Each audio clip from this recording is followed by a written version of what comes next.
사사기 11장 29절에서 40절 말씀, 우리 한 절씩 교도하도록 하겠습니다. 이에 여호와의 영이 입다에게 임하시니 입다가 길르앗과 므낫세를 지나서 길르앗의 미스베에 이르고 길르앗의 미스베에서부터 암몬 자손에게로 나아갈 때에 그가 여호와께 서원하여 이르되 주께서 과연 암몬 자손을 내 손에 넘겨주시며 내가 암몬 자손에게서 평안히 돌아올 때에 누구든지 내 집 문에서 나와서 나를 영접하는 그는 여호와께 돌릴 것이니 내가 그를 번제물로 드리겠나이다 하니라.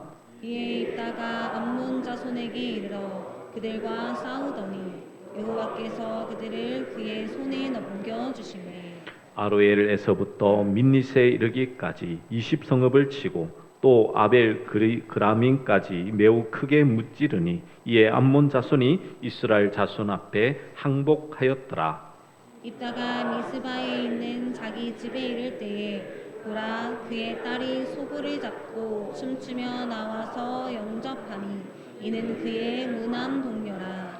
입다가 이를 보고 자기 옷을 찢으며 이르되 어찌할꼬 내 딸이여 너는 나를 참담하게 하는 자요 너는 나를 괴롭게 하는 자 중에 하나로다. 내가 여호와를 향하여 입을 열었으니 능히 돌이키지 못하리로다 하니 딸이 그에게 이르되 나의 아버지여 아버지께서 여호와를 향하여 입을 여셨으니 아버지 입에서 낸 말씀대로 내게 행하소서. 이는 여호와께서 아버지를 위하여 아버지의 대적 암몬 자손에게 원수를 갚으셨음이니이다 하니라.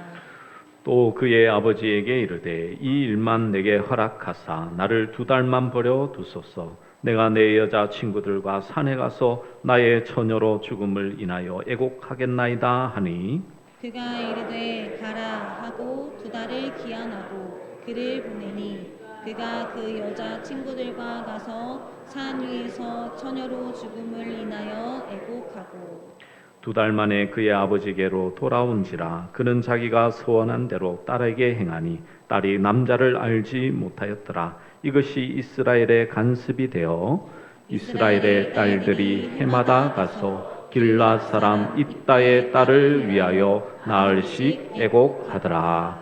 아멘. 우리의 삶의 배후에는 하나님이 계시죠. 그런데 하나님은 왜 우리들 뜻대로 우리의 계획대로 하나님은 인도하시지 않을까요?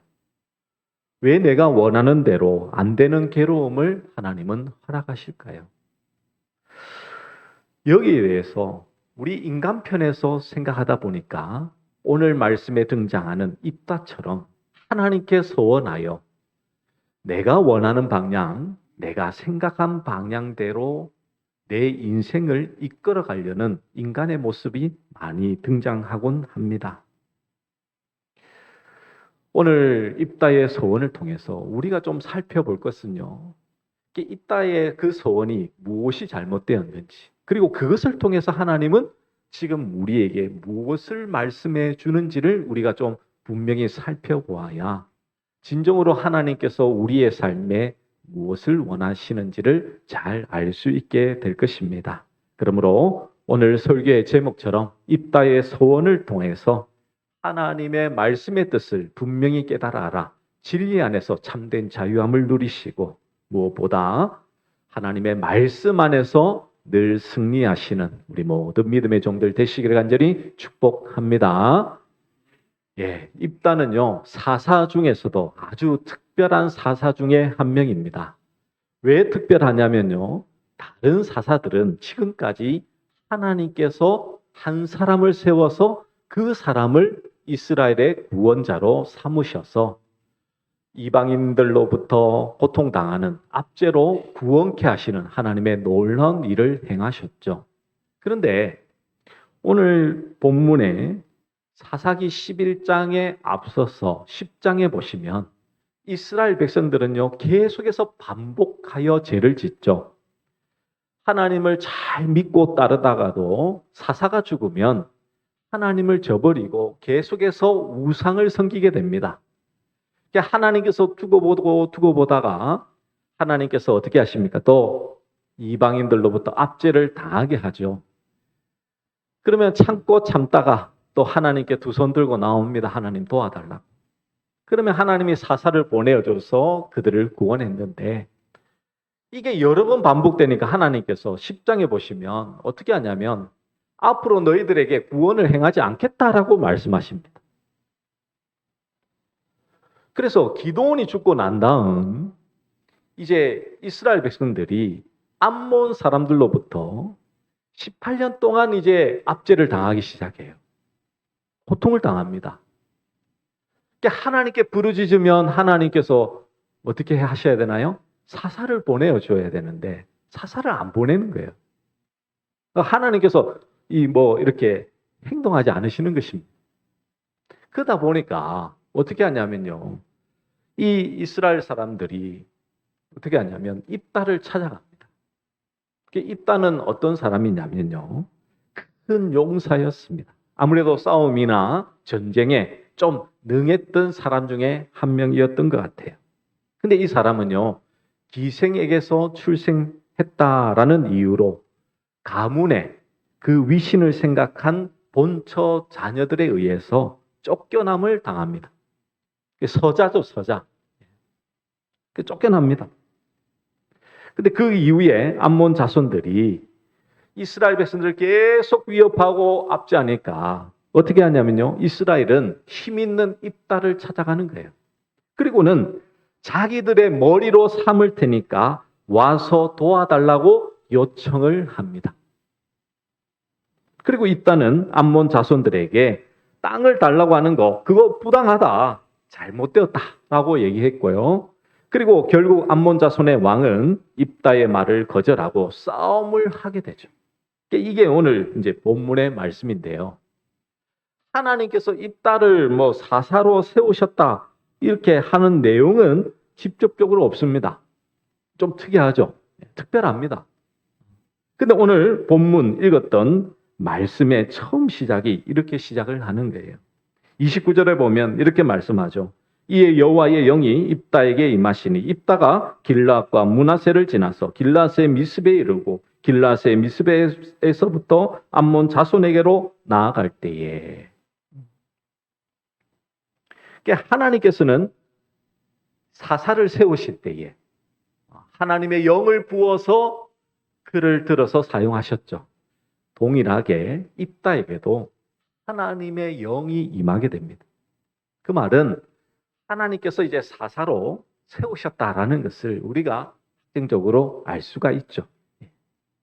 그게 이제 입다는 하나님의 사사로 세움을 받았다라고 우리가 볼 수가 있어요. 그런데 사사로 임명을 받았다면 그 할 일은 무엇입니까? 하나님의 말씀을 의지하여 나가서 싸우면 되죠. 그런데 특이한 장면이 등장합니다. 그게 뭐냐면요. 우리 30절과 31절의 말씀 우리 같이 한번 읽어볼까요? 우리 같이 읽도록 하겠습니다. 준비 시작.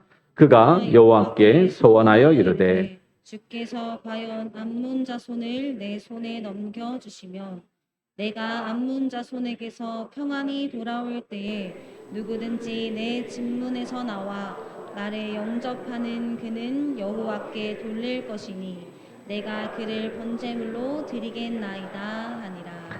아멘.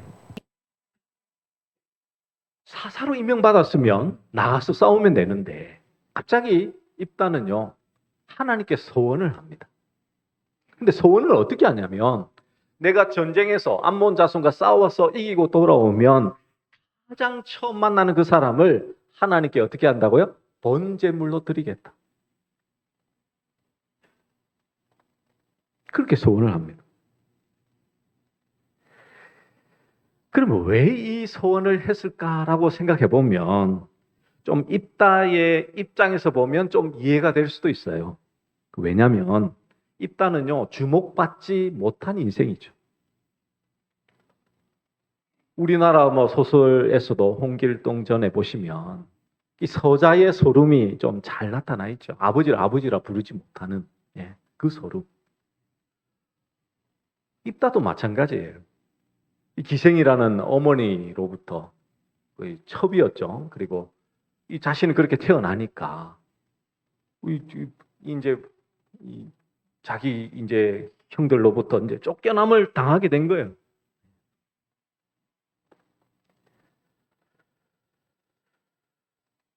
그런 상황 가운데서 출신의 약점이 있고 집에서 쫓겨나고 그리고 뭐 잡류들과 함께 뭐 생활하는 그런 인생이었습니다. 근데 이제 이스라엘의 머리가 될 수 있는 기회가 찾아온 것이죠.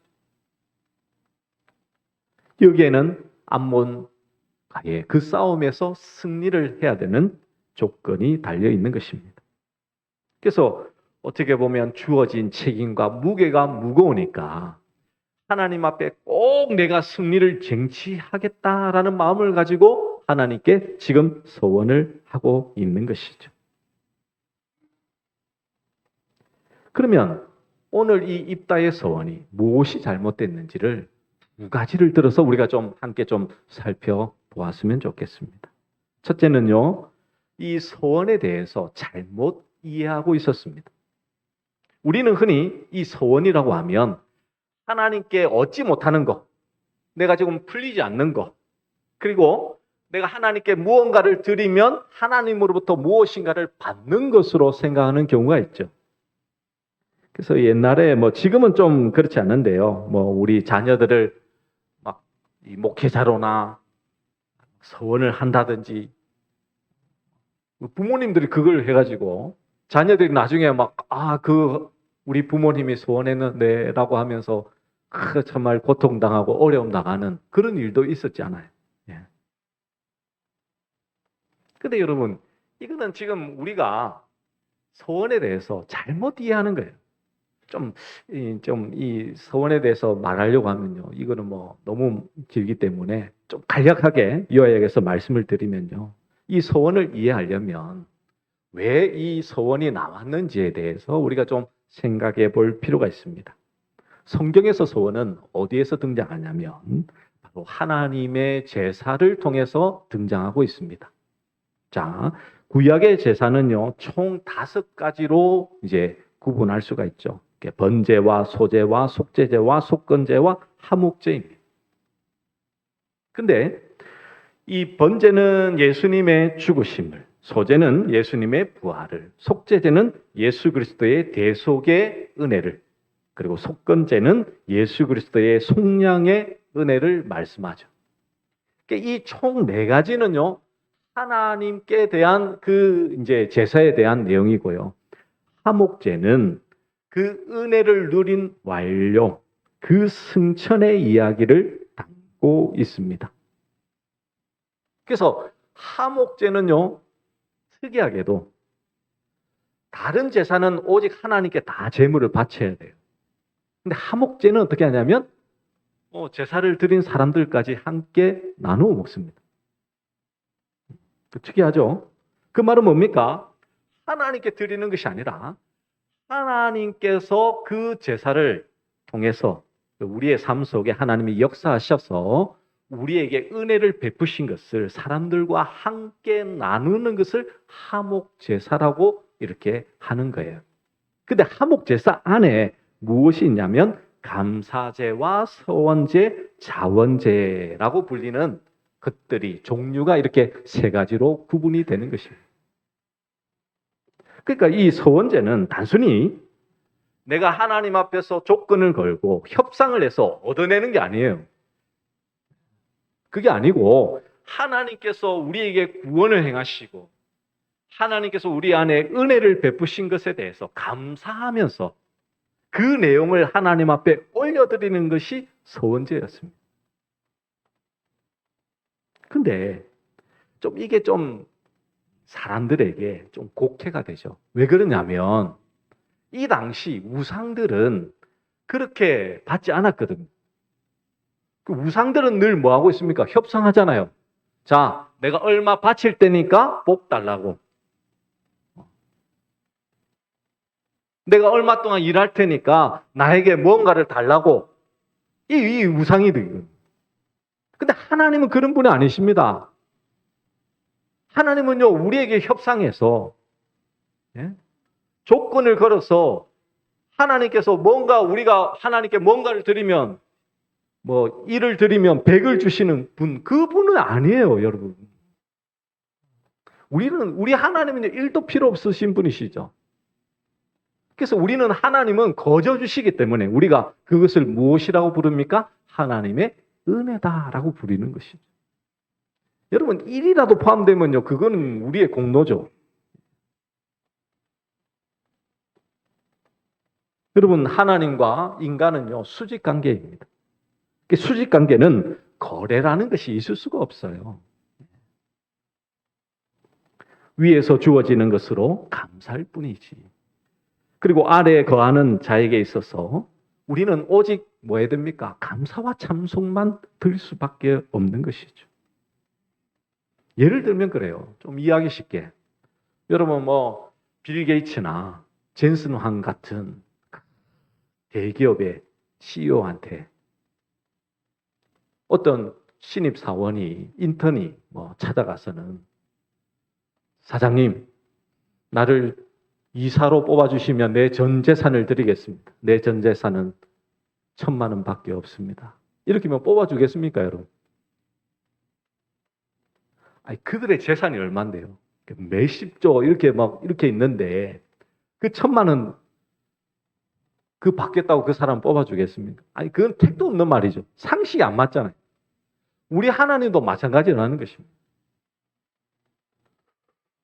내 인생에 내 생각대로, 내 계획대로 그렇게 하나님께 얻어내기 위해서 서원하여 조건을 걸어서 하나님과 협상하여 얻어내는 거, 그거는요, 말도 안 되는 소리입니다. 여러분.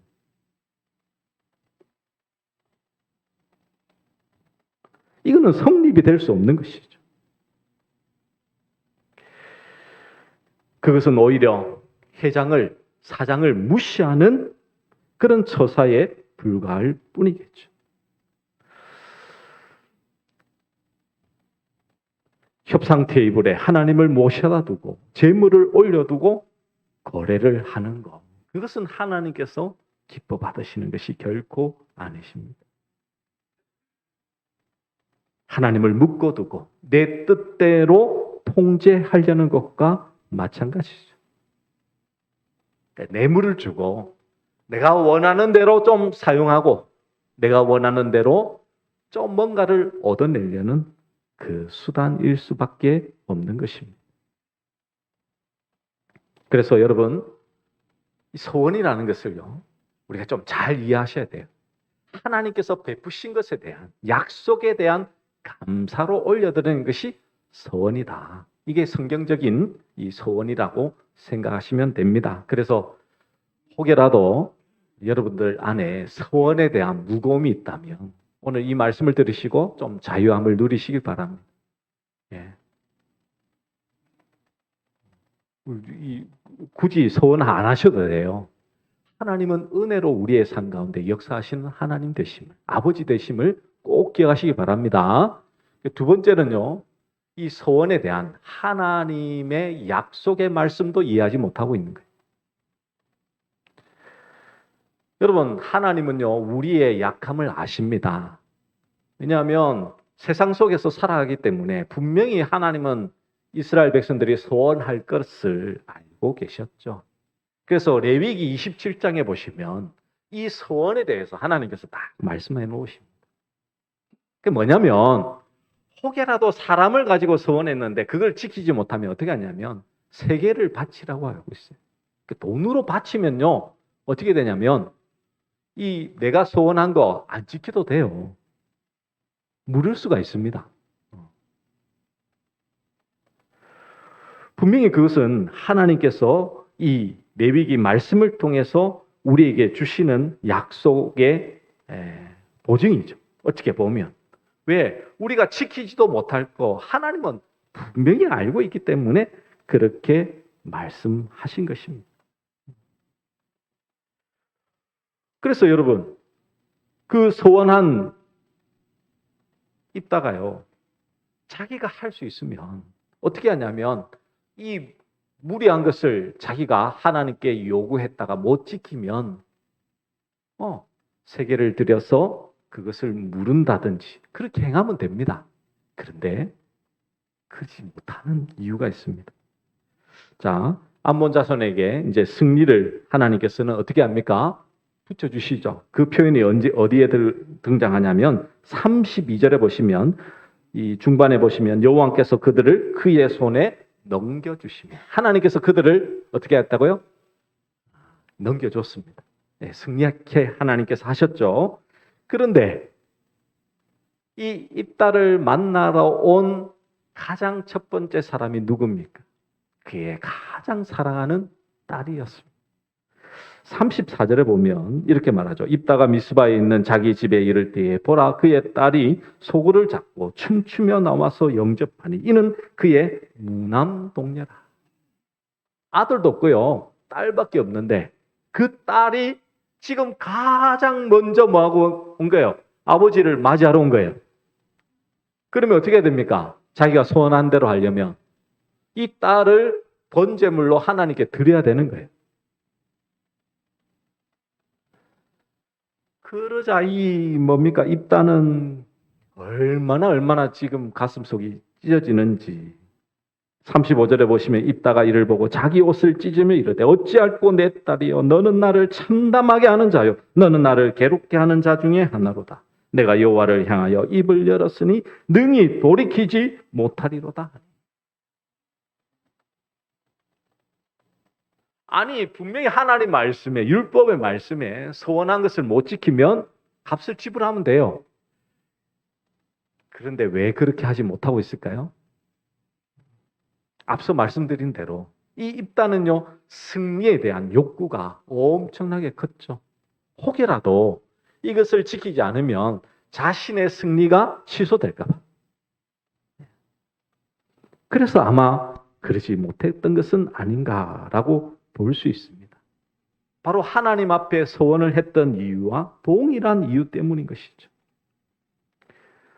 그만큼 승리를 원했고 승리를 놓치기 싫었던 그 마음이 입다 마음속에 많이 있었던 것이죠. 만약 협상에서 한쪽에서 그것을 이행하지 않으면 그 협상이 무효가 될 수 있기 때문에 그럴 수밖에 없었던 것입니다. 앞서 말씀드린 대로 율법에서는요, 그 값을 정하여서 소원자의 형편대로 갚으면 아무런 문제 없어요. 또 하나님 앞에 자비를 구하며 하나님 앞에 엎드리면요, 하나님 다 들어주시죠. 그럴 수 있다. 그래, 너 그 마음이 그랬으니까 그렇게 그냥 마음 접어두고 그래. 하나님이 말씀을 기억나게 하시면서 그래 이렇게 하면 돼 라고 하면 되는데 전혀 구하지 않습니다. 자신의 하나뿐인 딸을 구하기 위해 어떤 일도 하지 않는 것이죠. 왜요? 그 마음속에 승리에 대한 욕구, 그 갈망함이 아주 컸기 때문이죠. 그것은 무엇을 말씀하고 있을까요? 바로 하나님에 대한 그 신뢰, 믿음이 전혀 없었다는 것을 보여주고 있습니다.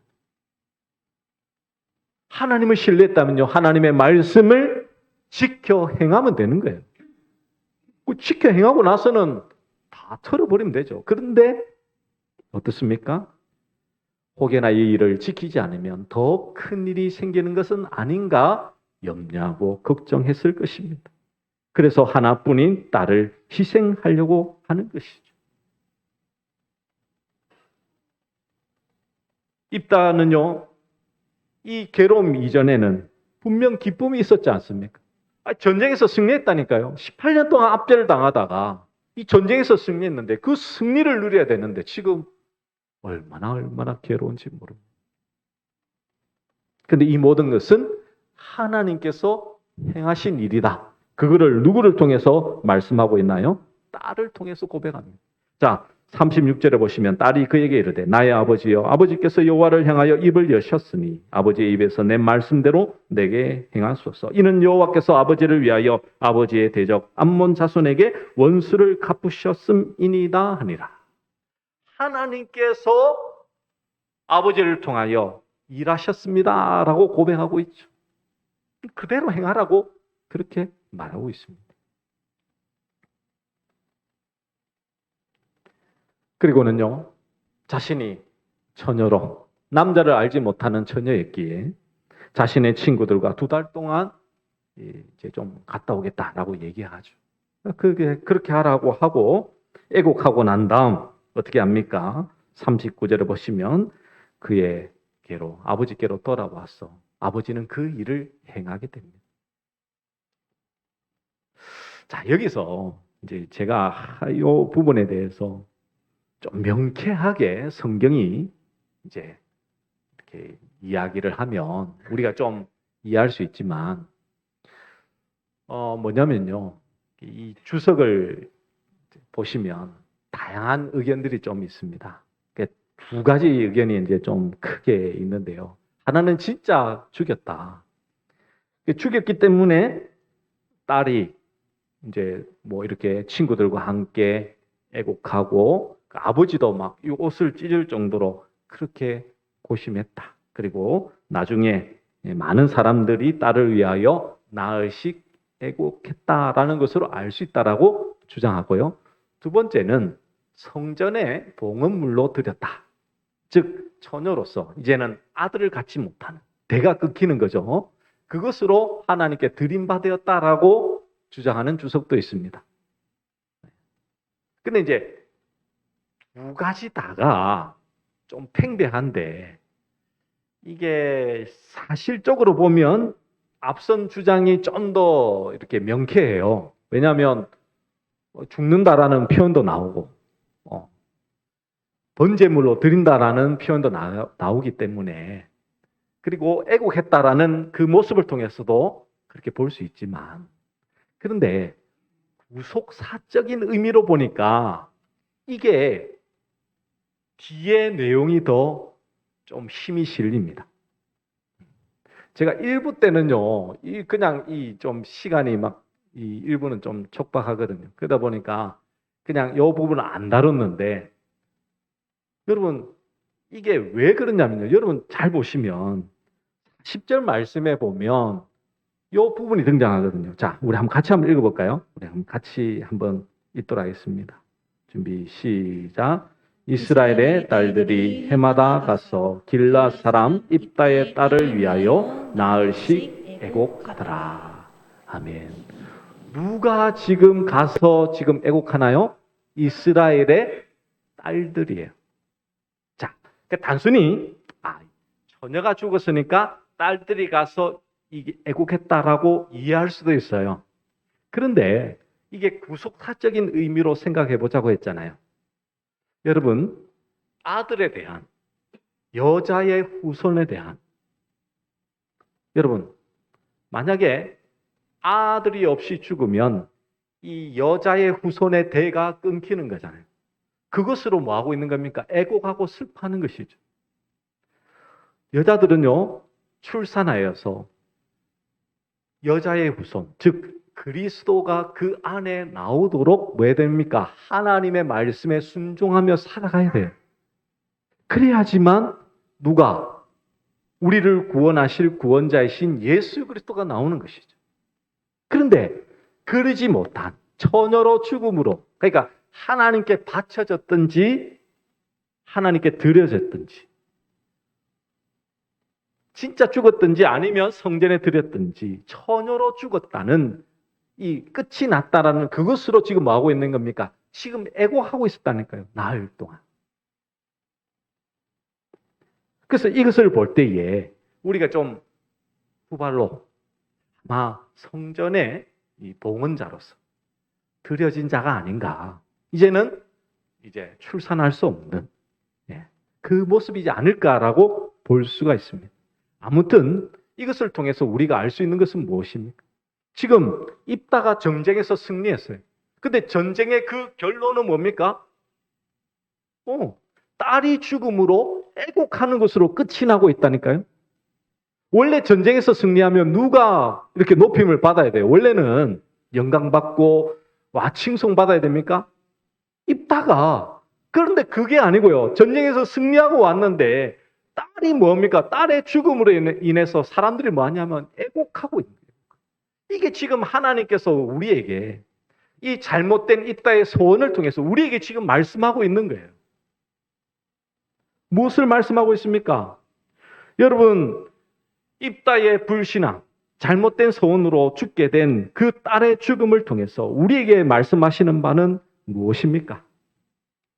그것은 입다가 아무런 죄 없는, 잘못 없잖아요. 아버지 맞으라고 한 게 무슨 잘못입니까? 근데 죄 없는 자가 입다의 그 잘못을 통해서 뭐 하게 되었다고요? 죽게 되었다니까요. 이것은 무엇을 보여주고 있습니까? 바로 예수 그리스도를 보여주고 있는 것이죠. 우리의 불신앙으로 인해 깨끗하신 그리스도가 희생하신 것을 우리에게 보여주고 있는 것입니다. 그러므로 예수님 역시 자신의 십자가의 죽음을 세상에 남겨놓으신 하나님의 백성을 위한 하나님의 일로 여기시고 죽으신 것이죠. 그러므로 입다가 자신의 딸을 보면서 자신이 옷을 찢으며 슬퍼하고 괴로워하고 애통한 것처럼 우리가 우리의 죄를 알면 어떻게 될까요? 예수님의 십자가를 보면 애통하고 슬퍼하며 우리의 옷을 찢고 우리의 심령을 찢고 하나님 앞에 나아가게 되는 것이죠. 그래서 여러분, 십자가는요, 감상이 아닙니다.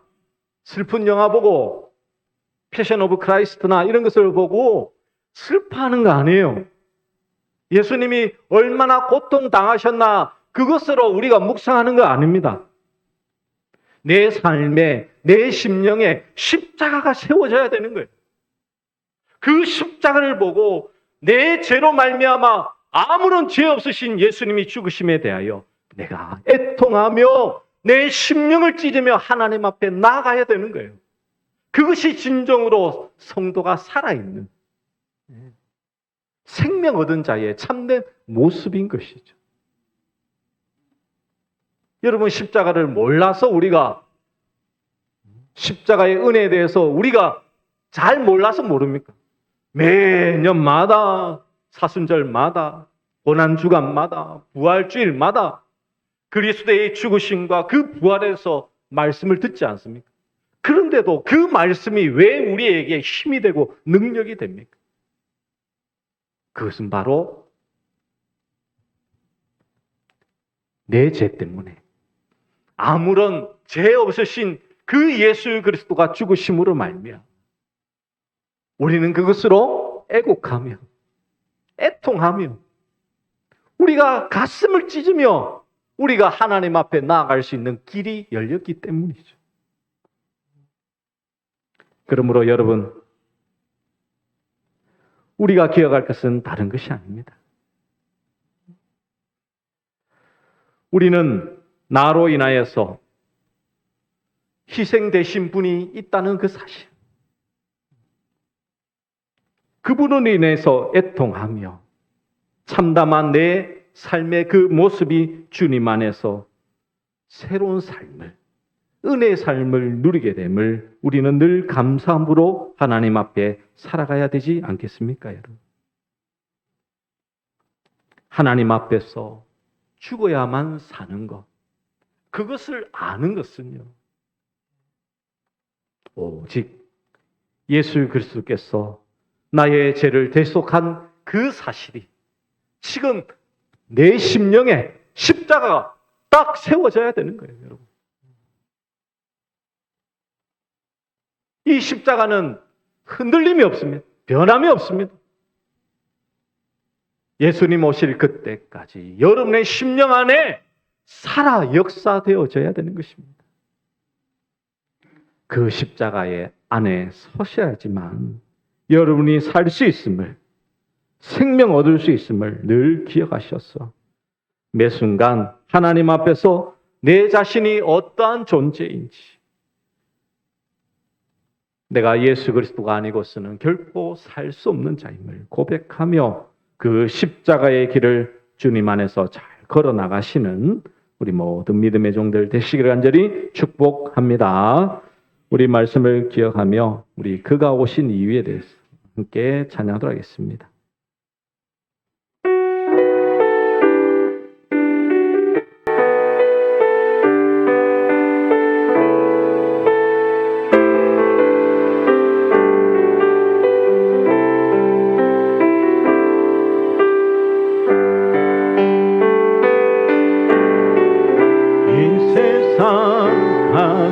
향하는 마음